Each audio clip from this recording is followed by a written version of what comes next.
Bienvenidos a Una Semana en el Mundo, el programa de France 24 en que, ya lo saben, analizamos algunos de los temas que marcan la actualidad de la semana. En esta ocasión vamos a abordar cómo pueden escalar la guerra entre Rusia y Ucrania los misiles y las minas estadounidenses. También abordamos qué impacto van a tener sobre el terreno las órdenes de detención emitidas por la CPI contra el primer ministro israelí Benjamin Netanyahu, su exministro de Defensa Yoav Gallant y el comandante de Hamas Mohamed Deif. Finalmente comentamos la denuncia de la policía de Brasil que acusa a Bolsonaro de complot golpista. Para el debate en esta ocasión contamos con Etel Bonet, la conocen de sobras, es nuestra corresponsal en Beirut. También estamos con Alejandro López, director del medio Descifrando la Guerra, que nos acompaña desde Madrid, la capital española. También estamos con Ignacio Montes de Oca, él es periodista independiente y se une a la conversación desde Buenos Aires, Argentina.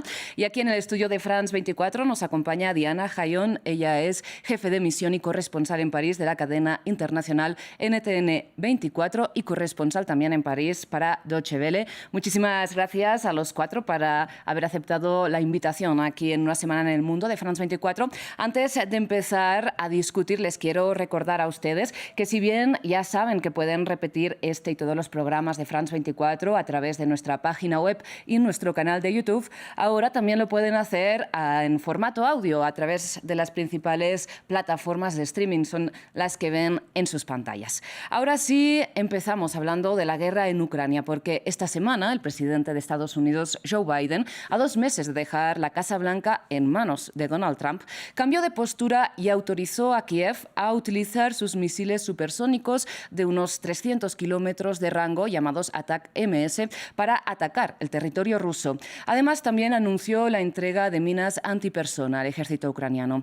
Movimientos que ignoran las amenazas incumplidas hasta ahora del presidente ruso, que en varias ocasiones, ya lo saben, ha trazado líneas rojas que posteriormente la OTAN ha traspasado. Sin embargo, este jueves, en una nueva advertencia, el ejército ruso lanzó un nuevo tipo de misil llamado Oreshnik, que podría llegar a llevar carga nuclear, y lo lanzó contra la ciudad ucraniana de Dnipro.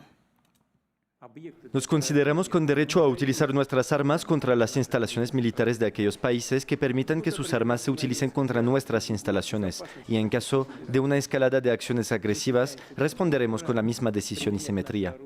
Bien, empecemos hablando no tanto de cómo pueden cambiar el equilibrio de fuerzas sobre el terreno, el hecho de que Ucrania pueda utilizar este nuevo armamento estadounidense, sino más bien en si esta advertencia lanzada por Vladimir Putin es ahora más seria que las lanzadas en anteriores ocasiones. Alejandro, empiezo preguntándole a usted. Sí, parece que podría ser una de las novedades más serias de cara al futuro, ¿no? La escalada que estamos viendo en Ucrania es evidente. Por parte de Estados Unidos hay ahora más urgencia de dar respuesta, de mostrar firmeza, viendo que ya no hay esas ataduras electorales y viendo que también conviene a nivel interno perjudicar la mano negociadora que pueda tener Donald Trump, mostrando que ellos han dado luz verde a todo tipo de armamento. Desde Ucrania, por supuesto, se lleva reclamando esto mucho tiempo, que se puedan utilizar misiles de largo alcance, y por parte de Rusia era también evidente que iba a haber alguna respuesta, que necesitan devolver el punto de disuasión a su funcionamiento, y que aquí está el debate, no sabemos si funcionará con el lanzamiento de este misil balístico intermedio, ya que es una demostración de que tienen la capacidad de lanzar este tipo de armas que pueden llevar armamento nuclear, pero sigue siendo el mismo problema, ¿no? ¿De verdad le conviene a Rusia en cualquier escenario el uso de armas nucleares, incluso aunque sea contra una potencia no nuclear? Tanto el uso de este misil como el cambio de su doctrina nuclear van en esa dirección, en intentar restaurar la disuasión, pero parece complicado que lo vaya a conseguir. Diana, ¿qué opina usted? Pienso que hay que tomarse muy en serio lo que está diciendo Vladimir Putin. Muchas personas dicen, es que Putin habla demasiado y actúa poco. Pues afortunadamente lo ha hecho, pero el tono está cambiando porque lo ha dicho. Hasta el momento se estaba defendiendo o tenía la excusa de los ataques que estaba implementando Ucrania, pero esta vez ya hay otro factor y son esas armas de construcción estadounidense que Joe Biden le dio a Ucrania, y de esta manera se le puede permitir o se permite el propio Putin justificar un ataque que puede ser más amplio. La escala, bueno, siempre es un mandatario que quiere mostrar hasta qué punto podría llegar y que no le tiene temor a la respuesta internacional en bloque. Hoy lo veíamos en una reunión con sus asesores de defensa, con las personas más cercanas de este grupo de tema. Incluso felicitaba cada vez que le estaban dando un reporte diciéndole sobre la capacidad armamentista que tiene Rusia, y él lo que mostraba era pues un gran orgullo y no se le veía por ninguna parte pues bajar el tono, todo lo contrario. Quería dar la imagen como que está preparando algo grande que obviamente todo el mundo espera pues que no llegue al acto, pero hay que tomarse muy en serio cómo se está agudizando la respuesta de Vladimir Putin. Ignacio, le planteo a usted lo siguiente, simplemente antes maticemos el hecho de que hablamos de nuevo armamento, pero estos sistemas de misiles de largo alcance no es que Kiev los acabe de recibir, hace meses que los tiene, simplemente la autorización que ha dado el presidente Joe Biden es para que ahora los pueda usar, digamos, contra el territorio ruso, en particular esa región de Kursk, de la que ahora hablaremos. Pero le pregunto, Ignacio, ¿usted considera que Estados Unidos ha podido dar esta autorización teniendo información de que Vladimir Putin puede querer escalar como consecuencia esta guerra? Creo que Estados Unidos conoce mucho mejor a Putin que muchos de nosotros y sus capacidades. Quiero aclarar que la autorización viene como consecuencia del ataque más grande que hizo Rusia sobre Kiev, recordemos 200 misiles y drones unos días antes. Y aclarar una cosa, no hay nada nuevo. Las líneas rojas se traspasan porque hay datos de la realidad que no se pueden contradecir. Desde hace 2 años y medio, Rusia está usando misiles con capacidad nuclear, los Kinzhal, los Tochka, etcétera, los KH-505, todos ellos tienen capacidad de llevar ojivas nucleares, fueron desarrollados para eso.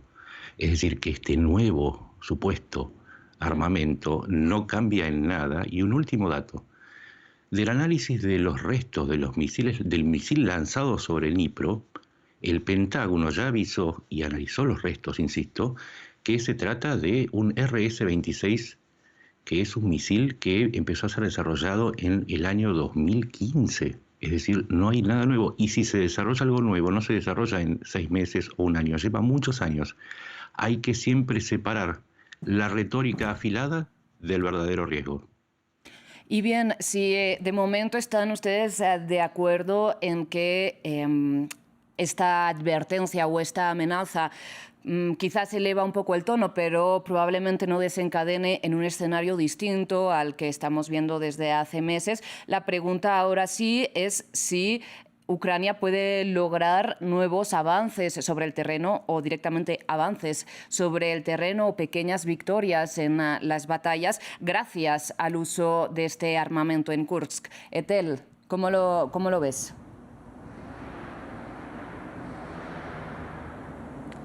Hola, buenas noches. Pues la verdad es que es lo que estábamos hablando antes, ¿no? O sea, la situación sigue siendo pues muy compleja en el sentido en que ahora mismo pues Ucrania también pues tiene ese apoyo de Estados Unidos, ¿no? Con esos misiles balísticos para estar utilizándolos, y de la misma manera pues Rusia estamos viendo que también está utilizando pues otros ejércitos, ¿no? Está pidiendo el apoyo en esta parte de Corea del Norte. Y la verdad es que, sobre todo, ¿no? Estamos esperando cuál va a ser la reacción, pues la próxima administración de Estados Unidos cuando empiece Donald Trump, es cuando realmente veremos si la guerra va a seguir el mismo curso o en este caso pues podría cambiar. Precisamente Etel señala esta presencia, ¿no?, de las tropas norcoreanas. De momento parece que en territorio ruso, en Kursk, luchando junto a las filas de Moscú contra las de Kiev. Y en el primer momento, cuando Joe Biden dio esta luz verde al uso de los misiles de largo alcance al ejército ucraniano, muchos analistas lo relacionaron como una respuesta a este envío de tropas norcoreanas sobre el terreno en esta guerra. Pero pero merece la pena la escalada que esto supone, al menos a nivel simbólico, para solamente dar una advertencia a Pyongyang, Alejandro. Bueno, las advertencias que estamos viendo son cruzadas constantemente, como señalaba antes. Creo que la intención es mostrar firmeza, escalada, pero sin pues desatar un conflicto más amplio, porque el rango podría ser potencialmente mundial. Entonces el punto sería intentar restablecer ese equilibrio de disuasión. Insisto en que creo que Rusia ahora mismo está lejos de ese equilibrio y por lo tanto lo que implica amenazas por la presencia de los norcoreanos, ¿no?, que al final ya lo ha señalado incluso Vladimir Putin en su discurso, que se trata ya de un conflicto global con la presencia de los países occidentales, y los países occidentales, incluso Ucrania, ¿no?, a la cabeza en algunos casos, señalan que la presencia de elementos norcoreanos, de los que todavía estamos esperando a ver esas primeras imágenes, pues también hacen que Rusia haya ampliado el rango de la guerra de manera directa, ¿no? Parece probable que puedan intentar nuevas presiones, tanto Ucrania como Rusia, antes de que llegue Donald Trump a la presidencia, en la frontera, sobre todo, más que solamente en el frente, en el que por supuesto ahora mismo es Rusia la que va llevando ligeramente la voz cantante, pero de manera ampliada durante estos últimos meses, y me estoy refiriendo a elementos como el de Kursk, ¿no? Ya que en Belgorod o en Briansk se han dado distintos intentos mucho menores, pero que si llegaran por el lado ucraniano a lograr hacerse con algo de territorio, permitirían pues mejorar esa mano negociadora en el caso de que finalmente hubiera que acudir a esa mesa de negociación para un potencial intercambio de territorio o etcétera, ¿no? Mientras que por el lado ruso es justo donde entran los elementos norcoreanos en juego, ¿no? Si consiguen reducir ese bolsa, ese paquete que hay en Kursk, ya sea con elementos norcoreanos o con otros, que habría que verlo, pero es plausible, pues podrían también tener una mano más fuerte en una eventual mesa de negociación. Alejandro, precisamente en relación a lo que usted comenta, y es este control territorial del ejército ucraniano de una pequeñísima zona de Rusia en esta región de Kursk, quisiera que viéramos en la pantalla el mapa que traza diariamente el Instituto para el Estudio de la Guerra, con sede en Washington, en Estados Unidos, en el que usted pueden ver la digamos, ocupación rusa del territorio ucraniano en comparación con la ocupación ucraniana del territorio ruso. Ahí al lado, del otro lado de la frontera de la ciudad de Sumy, quizás la referencia más clara que pueden apreciar en este mapa. Claro, la diferencia de territorio ocupado es abismal, ¿no? ¿Puede realmente este pequeño control de esta zona en Kursk servir como elemento a favor de Ucrania en una eventual mesa de negociación, Ignacio? Sí, por supuesto, porque si el principio que esgrime Putin es que se le reconozca el territorio admitiendo la ocupación mediante la fuerza militar, entonces te debería ceder una parte de Rusia, y eso es políticamente inadmisible, con lo cual trabaría cualquier intento de apoderarse del territorio ucraniano por la vía de la negociación. ¿También lo ve usted así, Diana? Pues tiene un territorio. Quien tiene territorio tiene poder de negociación en cualquier conflicto, sea grande, sea pequeño. Lo importante no es la dimensión, sí se ve muy pequeño, pero es igual un territorio que Rusia hasta cierto momento consideraba propio. Así que es una carta que puede tener Ucrania en un momento de ir a la mesa y negociar. Bien, para cerrar este tema, Alejandro, ¿cree realmente que con la llegada de Donald Trump a la Casa Blanca a partir del 20 de enero de 2025 vamos a ver a ucranianos y rusos sentados en una mesa de negociación, si no es en la misma, al menos a través de intermediarios, para poner fin a esta guerra? A mí me cuesta ahora mismo ver que a ninguno de los dos le interese, porque Ucrania ha tenido una posición lógicamente maximalista de recuperar su territorio y no creo que acepte la congelación sin más, salvo que las pérdidas sean muy grandes en los próximos meses, y Rusia tampoco veo que tenga el incentivo, viendo que a ellos el tiempo ahora mismo parece que les favorece y piden neutralidad, piden desmilitarización y algunas cosas más a nivel del arco de seguridad en Europa, con lo cual esto les parecerá incluso poco si no implica más concesiones por parte de Estados Unidos. La duda será qué hará Donald Trump, si incrementará después el el apoyo a Ucrania en respuesta a la negativa a negociar de Rusia o si finalmente acabará haciendo más cesiones. Pues lo veremos sin duda en la línea que adopte Donald Trump en respecto al apoyo financiero y militar a Kiev va a ser determinante en el desarrollo de este conflicto. Les propongo ahora que pasemos a otra noticia que también ha impactado sin duda la actualidad internacional. Hablamos de que este jueves la Corte Penal Internacional emitió órdenes de arresto contra el primer ministro israelí Benjamin Netanyahu, también contra su exministro de Defensa Yoav Gallant y contra el comandante de las brigadas Al-Qassam, el brazo armado de Hamas, Mohamed Deif, a quien, sin embargo, Israel da por muerto, pero la Corte considera que no hay suficientes evidencias de momento al respecto. La reacción de Benjamin Netanyahu a la noticia la escuchamos a continuación. Este es un día triste en la historia de las naciones. El Tribunal Internacional de Justicia de La Haya, creado para proteger a la humanidad, se ha convertido hoy en enemigo de la humanidad. Este tribunal parcial ha decidido emitir órdenes de arresto contra mí y el exministro de Defensa, Yoav Gallant, basándose en la acusación infundada de que supuestamente hemos cometido crímenes contra la humanidad, cuando la verdad es exactamente lo contrario. Esto es una bancarrota moral, viola el derecho natural de las democracias a defender contra el terrorismo asesino. Bien, para complementar estas palabras de Benjamin Netanyahu, que dice que la Corte los acusa de supuestos crímenes contra la humanidad, repasamos rápidamente los crímenes de guerra y contra la humanidad de los que se acusa tanto a Netanyahu como a Gallant. En concreto, serían usar la inanición como método de guerra, también provocar la falta de alimentos, agua, electricidad y combustible y suministros médicos específicos, lo que creó condiciones de vida calculadas para provocar la destrucción de parte de la población civil en Gaza, lo que resultó en la muerte de civiles, incluidos niños, lo que podría constituir crimen de asesinato. También limitar o impedir el acceso a anestesia, lo que implicó someter, y continúa implicando, ¿no?, someter a la población a un sufrimiento y dolor extremo, lo que podría equivaler al crimen de lesa humanidad de tratos inhumanos. También se considera que podría constituir delito de persecución el hecho de atacar por razones políticas o nacionales a la población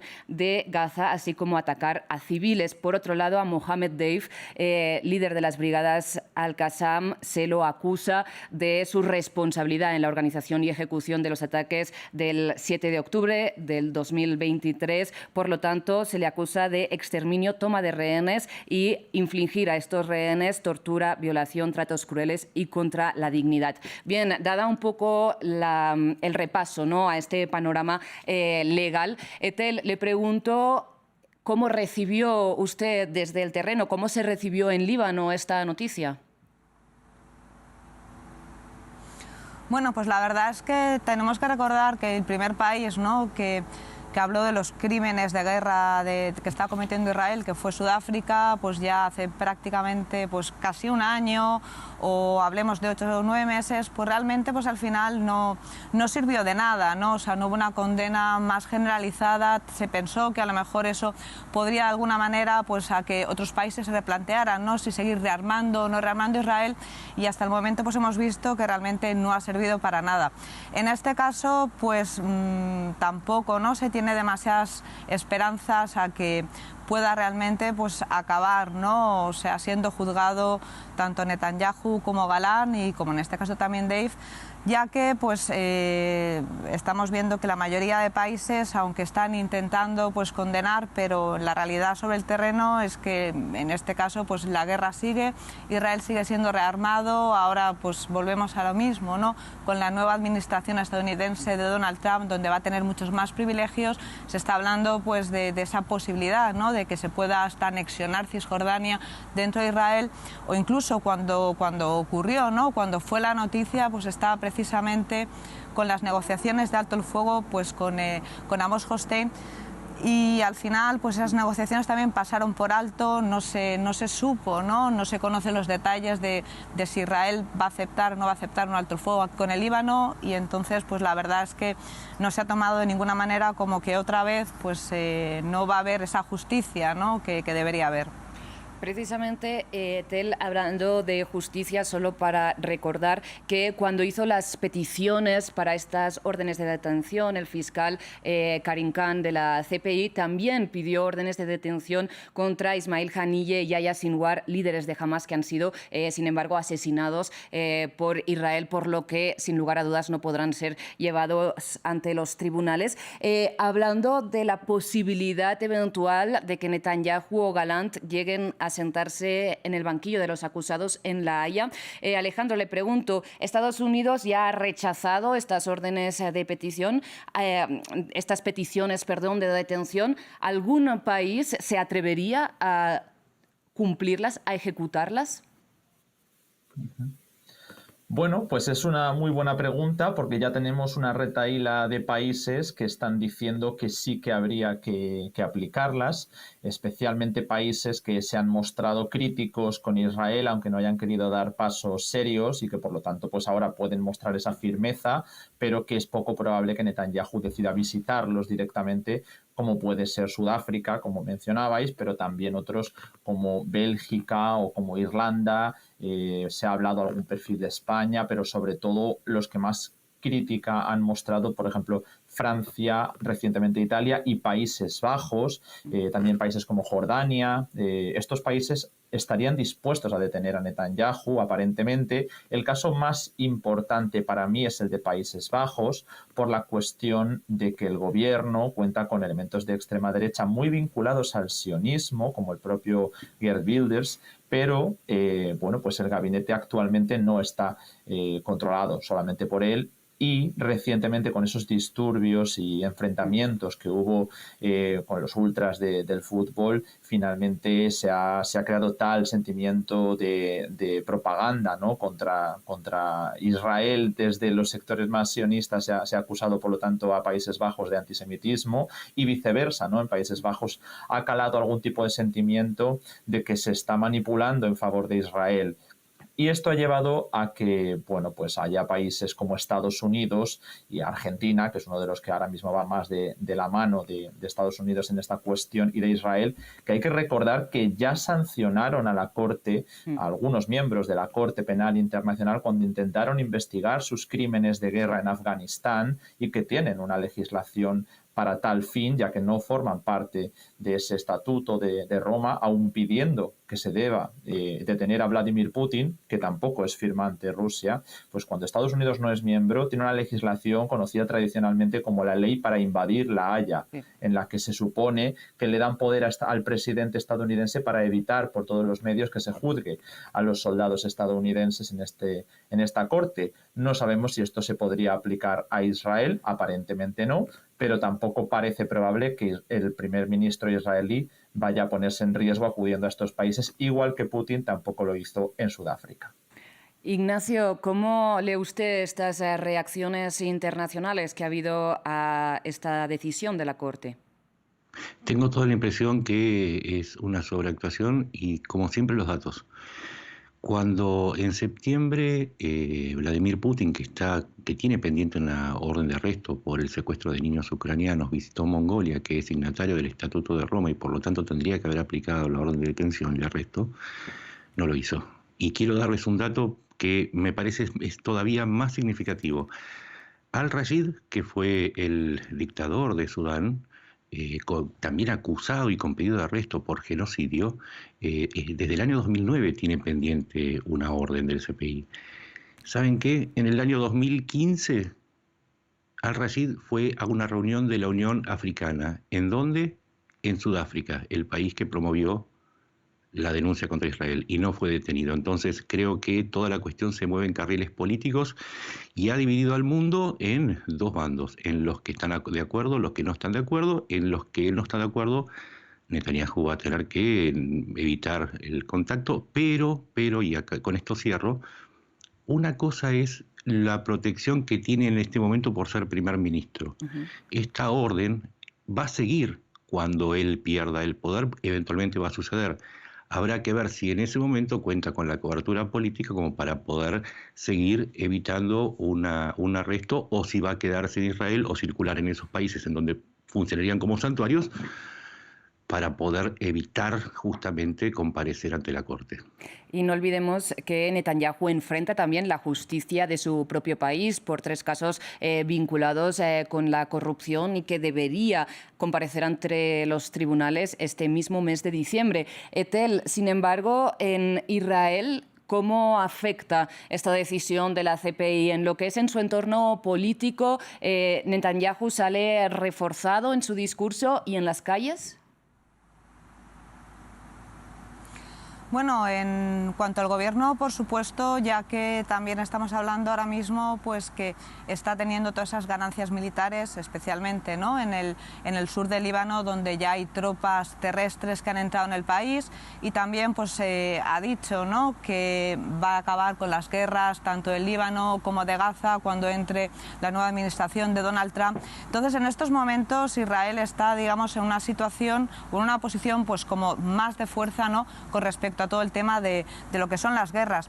Y en el sentido de la propia población israelí, pues hemos visto pues esas manifestaciones de la gente en las calles que estaba en contra, pero también hemos visto que cuando se han hecho encuestas, pues sigue siendo, ¿no?, el grupo más votado, el Likud, y en ese sentido sí que refuerza esa postura, puesto que él considera que no están haciendo ningún tipo de crimen, ¿no?, contra la humanidad, sino que están luchando pues precisamente para acabar con el terrorismo.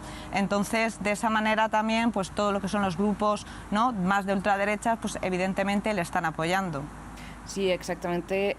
Recordemos que el gobierno de Israel justifica su ofensiva contra la Franja de Gaza, en que han matado ya 44.000 personas, como una operación antiterrorista, ¿no?, para acabar con Hamás, sin dar más detalles sobre el objetivo y cómo realmente se vería sobre el terreno esta victoria total a la que aspira el gobierno israelí, en palabras de Benjamin Netanyahu. ¿Cómo lo ve usted, Diana?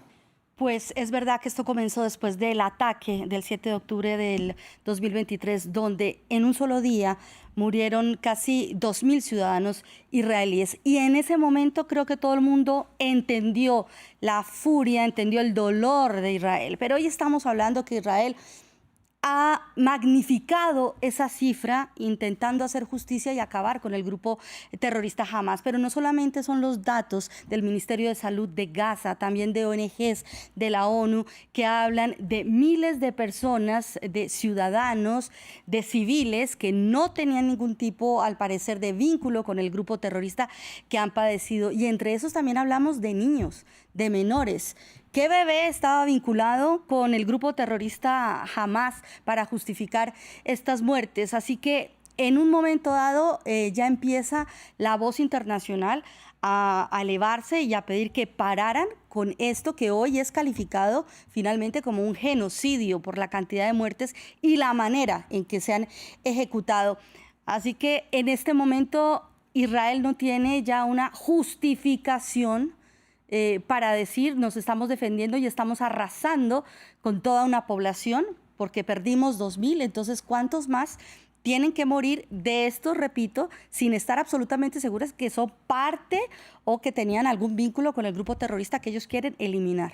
En referencia a lo que usted comentaba sobre el genocidio, recordemos que es la Corte Internacional de Justicia la que resuelve los conflictos entre los estados, la que está investigando a petición de Sudáfrica al Estado de Israel como tal, ya no a personas individuales, sino al Estado de Israel por un posible crimen de genocidio en la Franja de Gaza. Es un proceso que va a durar posiblemente años y que intentaremos ir siguiendo. Lamentablemente se nos va acabando el tiempo en este programa. Etel, aprovecho para darte las gracias una vez más por tu participación en este espacio y por traernos siempre toda la información y el análisis desde el terreno. Buenas noches. Buenas noches. Yo les propongo que cerremos esta discusión hablando de América Latina, hablando de Brasil, donde este jueves la policía acusó formalmente al expresidente Jair Bolsonaro de complot para dar un golpe de Estado tras perder las elecciones de 2022 frente a Lula da Silva. El caso está en manos ahora del Tribunal Supremo, que lo debe transmitir a la Fiscalía General, quien va a decidir si formaliza esta denuncia o si la archiva o si y pide nuevas diligencias. Recordemos que Bolsonaro, sin embargo, ya está inhabilitado de cara a las próximas elecciones por otro caso. Les pregunto, ¿cómo creen usted que altera el panorama político de Brasil esta noticia? Bueno, lo primero es que la respuesta de Lula da Silva ha querido dar como un gracias a Dios, que no pasó más y vamos a seguir trabajando. Y ha dicho, quiero que al final de mi mandato se demuestre que con mis actos y con la ejecución de mi programa, pues no se logró lo que aparentemente era lo que pretendía el expresidente. Pero es muy serio lo que pasó. Hay huellas, hay grabaciones, hay un sinnúmero de pruebas de una investigación que está demostrando que pues aparentemente Bolsonaro estaba implicado incluso en planes para eliminar al hoy presidente Lula da Silva, y eso ya son palabras mayores. Pero Lula, pienso que en su primera respuesta ha querido como pasar un poco la página para dejarle eso exclusivamente a las autoridades y él dedicarse a lo que le toca como mandatario, a seguir gobernando Brasil. Y es que entre estas pruebas están los testimonios del jefe del Ejército y también de la Fuerza Aérea de Brasil, que señalan haber sido citados por Bolsonaro para que les pidió, ¿no?, participar en estos planos, y fueron ellos quien parece que en cierta medida lo delataron. Ignacio, ¿cómo lo ve usted? Creo que es una jugada extremadamente riesgosa por parte de Lula, porque recordemos que en las últimas elecciones Brasil se partió casi en mitades exactas. Si sale Bolsonaro de escena, ¿hacia dónde se va a dirigir la fuerza de la oposición, la expresión de la oposición? Y ahí se corre el riesgo que, obturado el camino del candidato que los representa y ante la inexistencia de otras alternativas, esa expresión sea a través de bloqueos, otro tipo de manifestaciones que claramente no van a favorecer a mejorar el clima político en Brasil. Y recordemos que la semana pasada hubo un ataque, ¿no?, por parte de un bolsonarista, aparentemente, contra esta plaza de los tres poderes también en Brasil. Alejandro, le pregunto su opinión y qué tiene que ver Lula da Silva en esta cuestión. Sí, bueno, es un elemento que ya llevábamos viendo desde antes incluso de abandonar el poder Bolsonaro. Llevábamos más de un año, si no me equivoco, viendo indicios que después se han ido confirmando. Por ejemplo, ¿no?, la relación turbulenta que tuvo Bolsonaro con ciertos sectores del ejército, con el Parlamento, con sectores de la judicatura como el Supremo Tribunal Federal, en los que amenazaba de alguna manera con que iba a tener un apoyo popular, o incluso, ¿no?, hablando del posible papel del ejército, si no eran capaces de llevar a cabo sus medidas, por un lado, o la transición ordenada que él consideraba que debía ocurrir. Se menciona mucho, ¿no?, el caso de Donald Trump como uno de los ejemplos que ha seguido Bolsonaro durante gran parte de su campaña, pero la realidad es que vemos que ha ido mucho más allá, porque estamos viendo que Lula da Silva era considerado como ese indeseable, que no podía llegar bajo ningún concepto, ¿no?, al poder, y que por lo tanto era legítimo emplear elementos tanto golpistas como los que se están investigando, como incluso la eliminación física, que es lo que mencionabais allí en la mesa. Con lo cual,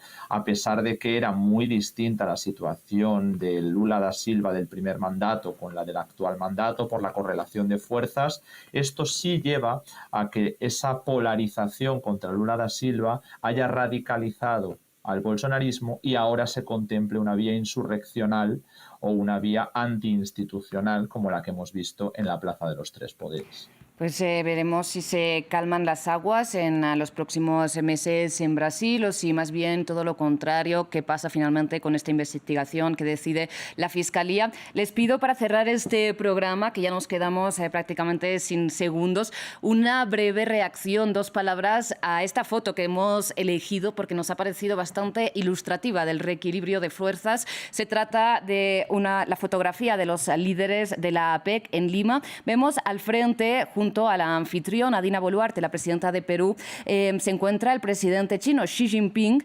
Sin embargo, en la fila de atrás, en una esquina, el presidente saliente de Estados Unidos, Joe Biden. La foto es de Lea Milis para Reuters. 2 palabras, Diana. Bueno, en la foto Biden está atrás, pero creo que no es precisamente donde está dejando su imagen en este momento, y no por toda su administración, sino por los días recientes y las decisiones que ha tomado en él. Alejandro. Bueno, creo que China ha ido por la puerta grande a Perú con ese megaproyecto portuario, sea o no sea real su intención de apoyar esas infraestructuras. Estados Unidos después lo que anunció fue la reventa de algunos trenes que no eran de primera mano, ¿no? Con lo cual queda clara la diferencia de inversiones. Ignacio. Como en la naturaleza la política odia el vacío y China avanza sobre los vacíos que va dejando Estados Unidos y el resto de Occidente. Pues muy claras sus conclusiones. Les agradezco muchísimo que hayan participado en este programa de France 24. Ha sido un placer, Alejandro, Ignacio y Diana, contar con ustedes. Espero que volvamos a coincidir aquí en una futura ocasión. Y antes de cerrar el programa, el agradecimiento es, como siempre, también por todo el equipo técnico y de producción que hace posible este y todos los espacios de France 24. Y a ustedes, como siempre, por su atención. Ya regresamos.